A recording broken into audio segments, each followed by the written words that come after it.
President Donald Trump recently signed an executive order that allows the Dakota Access Pipeline project and the Keystone XL project to move forward. There are still people in the camp near the Standing Rock Reservation. Now, they came not only to protect a key water source for tribal members, but also to draw attention to the spiritual importance of the water and land. Navajo filmmaker Tony Estrada was at the Oceti Sakowin, Rosebud Sioux, Hunkpapa Sioux, and Sacred Stone camps from November through December and spoke with some water protectors who came from New Mexico to support opposition to the project.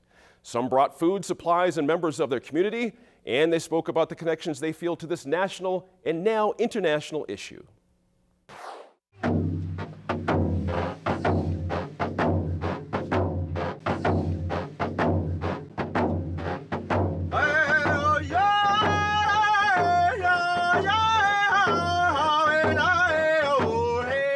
I like to contribute to things that I am passionate about and try and make some sort of difference. We did a fundraiser and spent that money, on a 20-foot U-Haul. We rented it for the week and loaded it up with about, I want to say, almost 4 cords of wood. We had blankets, we had winter coats, we had medical supplies, we had tons of food. And we rented a car to, bring up some water protectors and loaded the U-Haul and brought it all up. We came as a family to bring prayers and blessings and donations and support to our brothers and sisters at the Pueblo Alliance camp who've been here holding down the fort, and also to come together with all the other tribes, indigenous people of all races that are coming together in unity here. I had this calling knowing what could potentially happen here. Indigenous people are viewed as subhuman. The government has to come in and protect corporate interests rather than actual people. That was why I had to be here.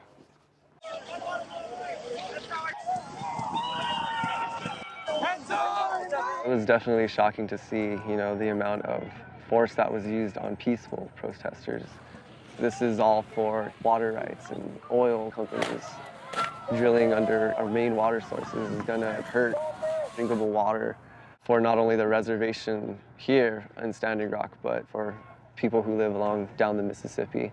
Being up here is just bringing my culture. We all practice that Pueblo way, and a lot of us were brought up by grandparents, so that comes up with us, and we just offer that to the people who are in our surroundings, remind them to pray every morning, our cornmeal, put on those ashes to protect us as our day goes on, put on our regalia to, have that in our day, in our path. Because everything gets, so distracting sometimes up here with many things, many emotions, but to stay on a path where it's necessary and, it'll be a greater outcome.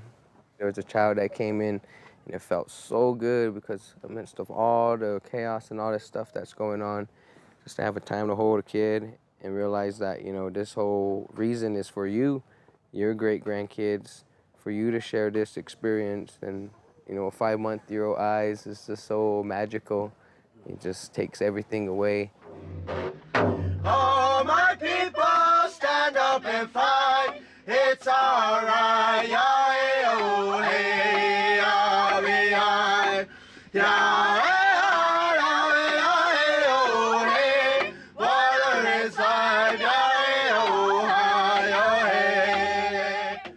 I have met some of the most amazing people from all over the world, witnessed hundreds of indigenous nations from all over the world come and present themselves, represent themselves, offer prayer, song, and make tobacco offerings to the sacred fire here at the main camp.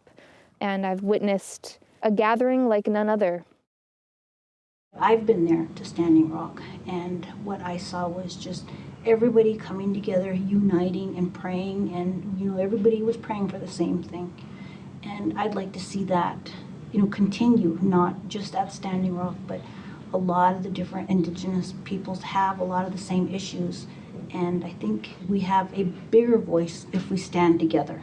That we can come together and continue gathering in this way, whether it be on the Gila River down here in southern New Mexico, if in fact proposed pipeline goes into effect there, that we can amass with thousands, 20,000 people there to protect that little lifeline, that little waterway. So that would be the message, that we can do this, as a people coming together in a good way, walking softly on the earth and not thinking just about profit and greed and power. One side of the line, you have the investment of monetary value. The other side, the investment is the spiritual value, the sacredness of that, and that's what brings and drives people.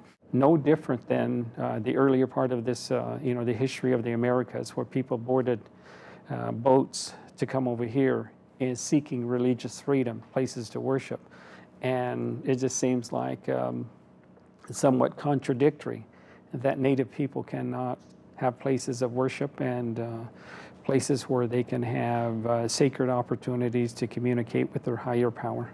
It's just beautiful to see so many people coming together, celebrating humanity, spirituality, celebrating our earth, our water, our air, our sky. And that's what I want people to see, I want them to be inspired to not only take action against what's happening to our people and to our water, but to also just be inspired to treat their fellow human beings as a brother or a sister, because we all are at the end of the day.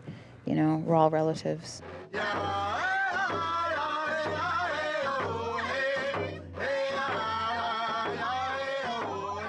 New Mexico is probably one of the most diverse places in the whole United States, in the whole world almost. You have Navajo, the Diné, the Pueblo, the Apaches, and some of the Utes. All these cultures choosing to live together, and that's what Standing Rock is trying to promote.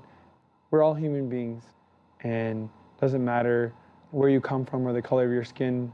What matters is that we all drink water, we all need to live, and we all need to fight for that right to live. It's apparent in the uranium mining, like they poisoned the people and the water. Currently we have the coal mining on the Navajo Nation, where they're putting the slurry back into the earth, and of course that poisons the aquifers. In the Navajo Nation, they had the gold mine spill into the Animas, so, it's poisoned the water.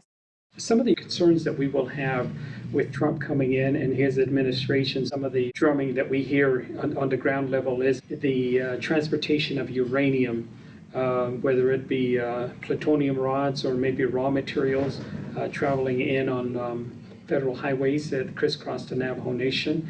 Some of the other issues would be eliminating or avoiding some of the environmental justice activities that we had been involved in the past, such as cleaning up the haze in the Grand Canyon, as well as the power plant, the issues in regards to the air quality. A lot of those activities that we have been working on for the past 30 years and accomplishments that we have seen could be in jeopardy. Water affects us all, and so that's mainly why I came up here. But as soon as I came up here, I realized it was much more than just water we were fighting for. It's more of an indigenous civil rights movement in a way that we're not only fighting for water, but for our basic rights as, American indigenous citizens. This isn't just an environmental issue. This is a civil rights movement. This is a civil rights movement for indigenous peoples. It's about water, yes. It's about land rights, yes. But it's also about 500 years of rape and murder and cultural genocide. We're just sick of it.